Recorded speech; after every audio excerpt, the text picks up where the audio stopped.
Quantum locals, Cassie's new suit, and Bill Murray? Let's break down the new Quantumania trailer.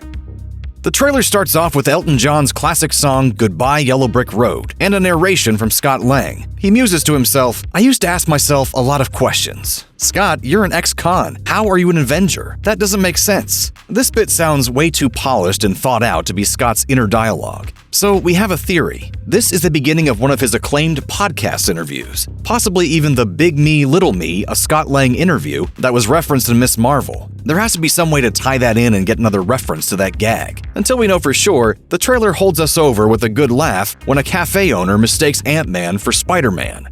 Thank you, Spider-Man!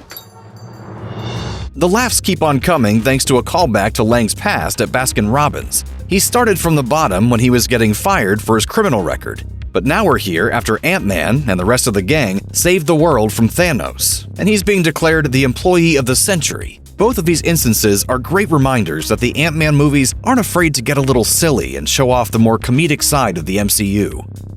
Unfortunately, the laughs don't last very long after that. When Catherine Newton's grown-up Cassie Lang introduces a satellite for deep space but quantum, Janet Van Dyne is very alarmed by this invention. As it broadcasts a signal into the quantum realm, she warns the Ant Fam to turn it off immediately. But the warnings come too late, as the device sucks everyone into the unknown abyss where the original Wasp was trapped for years. Seems like some simple communication would have solved this problem, but what do we know? While Elton John laments, "I should have stayed on the farm, I should have listened to my old man," Scott and Cassie find themselves deep within the quantum realm.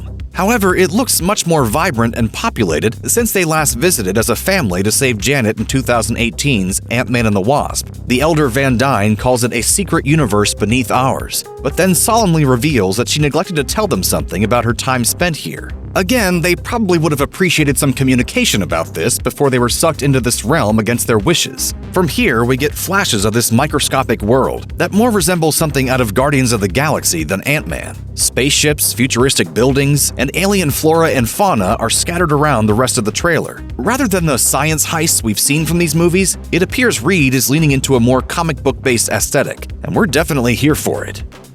As Kang proclaims, "This place isn't what you think," we get more flashes of the sleek, circular design elements of this quantum society. It's more emphasized when Hope Van Dyne gets into Indiana Jones mode and finds more circular hieroglyphics on what looks to be an entrance to a bar. The circles remind us a lot of the written language of Gallifrey and the Time Lords from Doctor Who. And just like Team TARDIS, the Wasp encounters more quantum locals in an establishment that resembles a Star Wars cantina.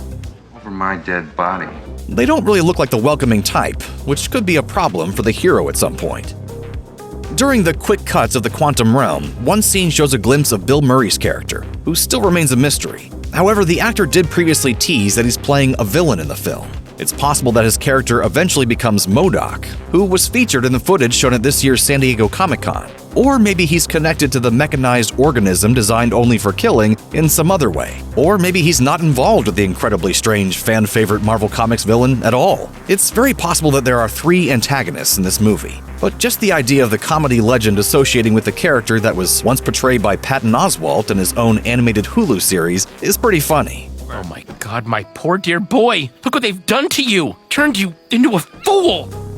Chaos reigns in the quantum realm at this point in the trailer. Images of creatures and destruction build to the best look yet at Jonathan Majors as Kang the Conqueror. And though he appeared earlier in attire very similar to his look in Loki, the final shot of the character is full-on Marvel Comics version of Kang, complete with the green and purple tunic, the helmet, and a blue tint on the character's face. Obviously, when characters make the jump from the page to the screen, sometimes it can be necessary to make some modifications to make them make sense in the real world. Or they change things up so they can sell more toys. But since apparently anything goes in the quantum realm, let's go all in with Kang just as Stan Lee and Jack Kirby designed him back in the 1960s. You love to see it. After basking in the glory of his appearance, you'll notice that Kang says, "I can get you home and give you more time if you help me." This is likely where the rumored heist fits into the story. It's uncertain what Kang would want Ant-Man and the Wasp to steal, but whatever happens, it's set to have serious consequences for the MCU as it moves towards Avengers: The Kang Dynasty and Avengers: Secret Wars.